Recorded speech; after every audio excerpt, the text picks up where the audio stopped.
So we've made it to the final month of the longest year ever. That means it's time for another monthly ranking. Today I'm going to rank all 7 November new releases that I saw from the worst to the best.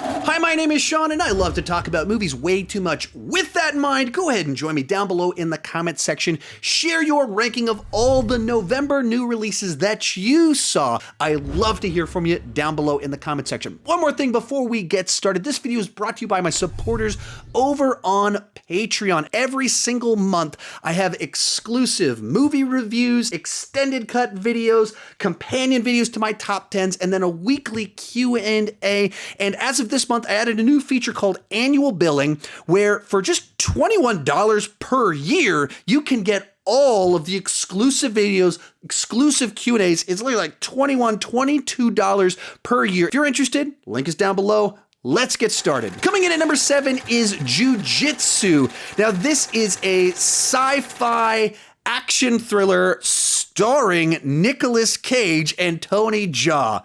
The movie is a little bit like if Predator, The Bourne Identity, and Mortal Kombat had a child, and then Nicolas Cage stars in it. It's just as weird as all of that sounds, but given its placement here, it's not nearly as good. There's just a bunch of problems with the execution, the storytelling, and I could forgive all the storytelling crap if just the fights were good, and unfortunately they're not. It leans into gimmicks more than good choreography, so it tries to do like one of these single shot fight scenes with Tony Jaa, which he did incredibly in the movie The Protector. Here, it just looks bad. Instead of doing awesome choreography with this incredibly talented physical presence that is Tony Jaa, it's just a bad one-take sequence with bad stunt work from the stuntmen.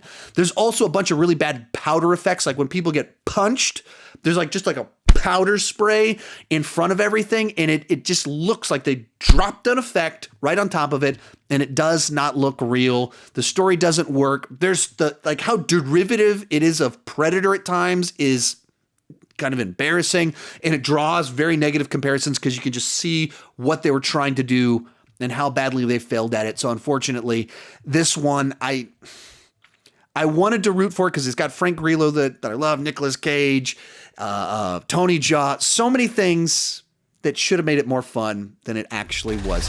Next up is Vanguard. This is a new Jackie Chan film. Even though it's number 6 on here, I did have fun with it. All the rest on here, I at least found them watchable and enjoyable, and this was another one of them.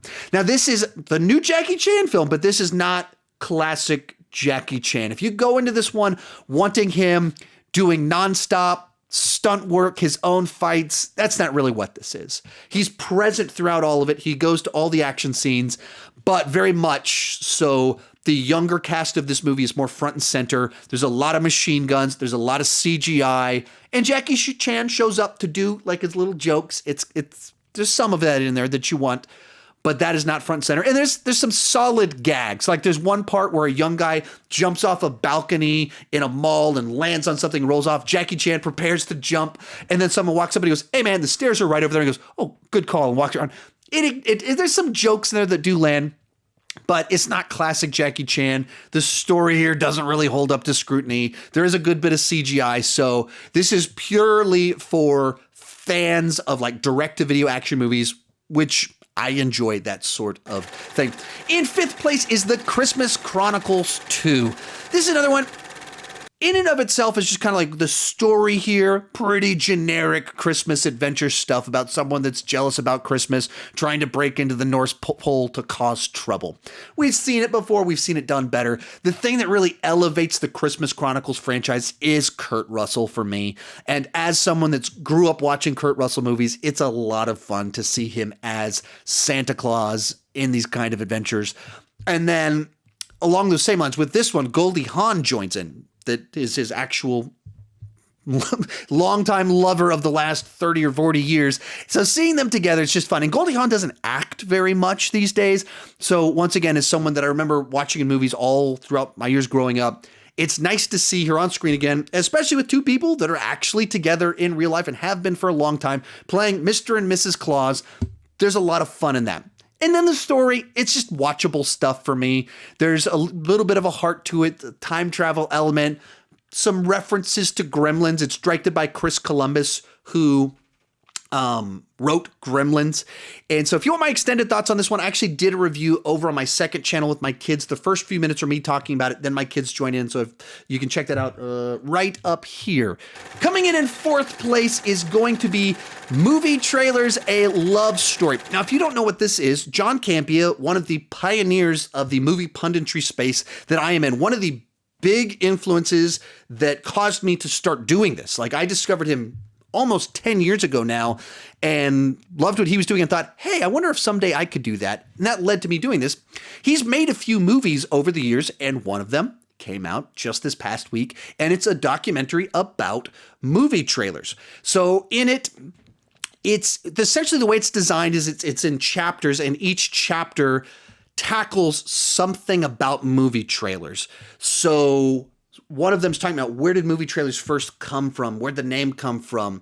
Then what were they like in like the 30s, 40s, 50s, 60s? What was it like?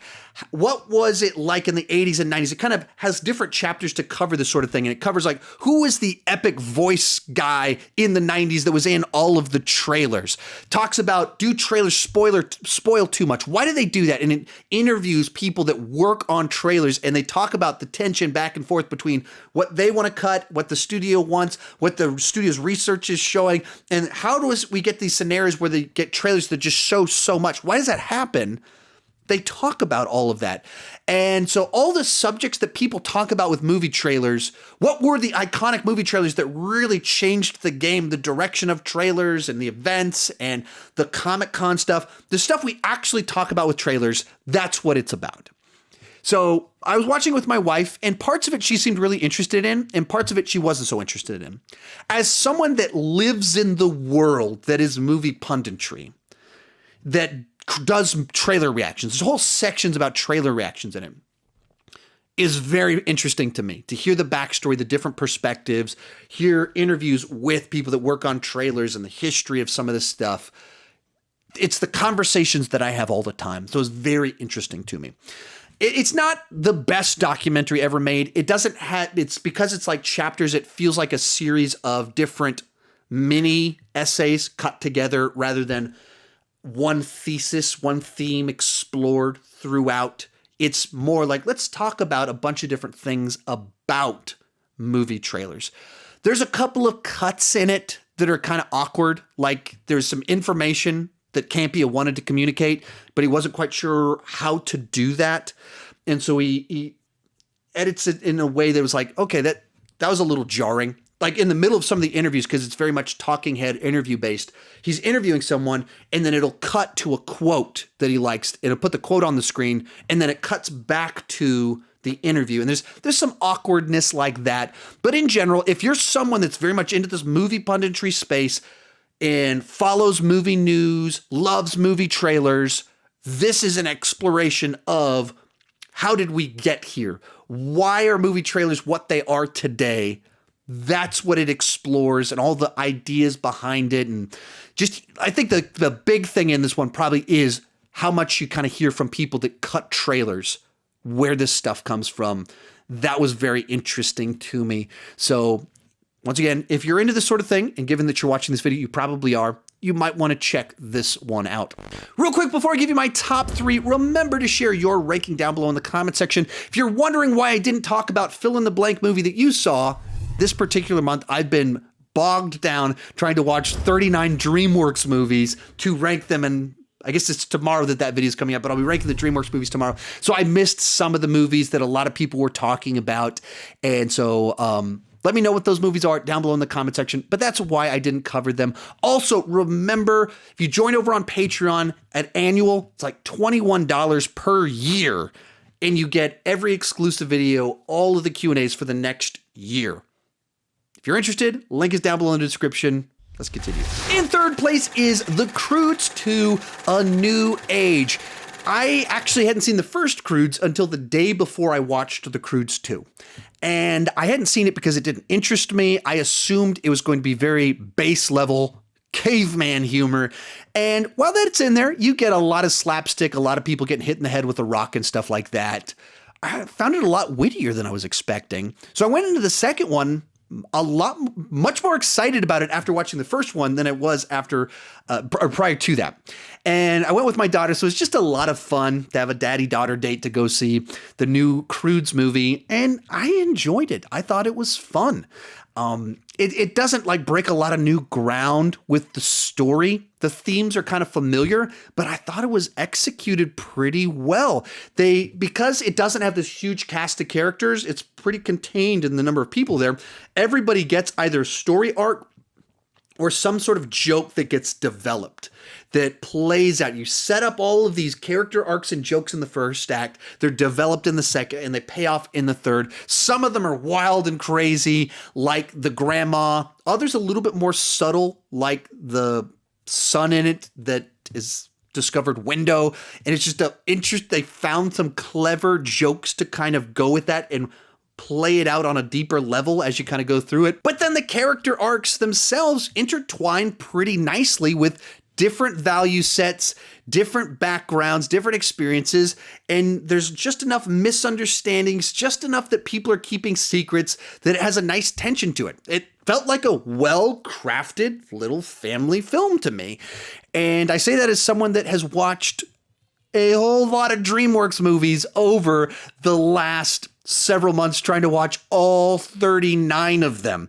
And I had fun with this particular one. Not one of the classics, but a solid addition. And remember that DreamWorks ranking is coming. Our runner-up on here is Fatman. Now, this is an odd film. If you're not aware of what this one is, Mel Gibson plays Kris Kringle, Santa Claus. And after he gives a boy a lump of coal, that boy hires a hitman to kill him, and that hitman is played by Walton Goggins. Meanwhile, Santa Claus is in a little bit of a slump, and the business isn't doing great, so he's had to cut a contract with the U.S. military and having his elves building jets. Weird concept, definitely a niche film. It's not for everyone. But if you can get into the tone of this film, I had a good bit of fun with it. It's not going to be in my top 10 of the year. It's not like classic cinema or anything like that. But I love when weird movies like this can exist. It's like a slow burn thriller about this assassin tracking down Santa Claus and Santa Claus trying to get out of his funk. Such an odd tone, such a weird idea that I thoroughly enjoyed the experience of watching it. A lot of that is because the casting of Mel Gibson and Walton Goggins. Mel Gibson in this sort of role, he's an actor that because of his own personal struggles and because he hasn't, been on the A-list for over 15 years now, you forget just how good of an actor he is. And so like there's the scene in the movie where he's having to tell his elves that they're going to have to work for the US government to build jets. And you just see it in it, like the pain in his eyes.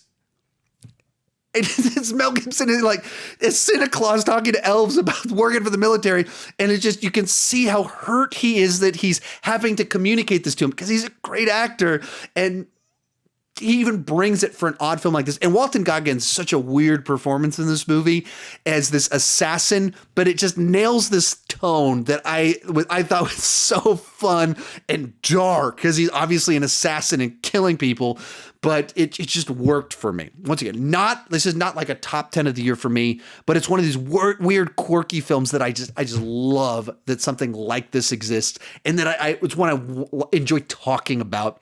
And a lot of you won't like it. A lot of you won't enjoy it. But if you like the throwback action movies that I like, you like Mel Gibson, you want some dark, quirky comedy, this one just might be for you. But coming in first place for me pretty easily will be Freaky. This is from the director and writer of Happy Death Day, and he brings that same kind of process that he used with Happy Death Day of like, what if we had a slasher movie that was a time loop film like Groundhog Day and mash them together? He does that with the slasher genre again. He goes, what if we had a slasher movie mixed with Freaky Friday and we had our 50-year-old slasher killer guy switch bodies with high school girl, and we got Vince Vaughn as the killer and he becomes high school girl. And I had a blast with this movie. I thought it absolutely worked. Vince Vaughn is perfect in this film. He's so fun. He's so committed to it. And he's one of these guys, because he does so much comedy, you forget Vince Vaughn is a gigantic person. He's 6'5". So when he's in serial killer mode with a butcher knife, he's threatening, intimidating, and scary, but he's also Vince Vaughn. So he's also very funny. So when he's a girl, it's amusing. And it plays into the body swap stuff too, of like when the killer is now in this teenage girl's body, he's used to being able to just like pick people up and slam around and kill them easy. And so little girl tries to kill people and she's not strong anymore. And it kind of plays into the wit of that. And with Vince Vaughn, it's a girl inside of there, so she's not used to being strong, so she keeps accidentally doing things. She's not used to being 6'5", so she keeps bonking her head. And finds all the right jokes. And then one of the criticisms of Happy Death Day is that it wasn't violent enough. This is an R-rated slasher film with gnarly, gross kills. It's fun. It's funny. Now, there were some things that it did annoy me. I have a review. You can check it out where I kind of talk about the things that did annoy me. But just in general, the concept I thought was great. The execution was almost great. Very entertaining film. Very welcome addition to the slasher genre. And I can't wait to see what this director does next. So pretty easily, this movie comes in at number 1. One final time, if you're interested in checking out Patreon, the link is down below in the description. You can get all the exclusive videos, all the live streams for like $22 per year. Come back tomorrow. I'm doing my DreamWorks ranking. That's 39 DreamWorks movies ranked for the very first time, and I want you to see it. Thank you for watching.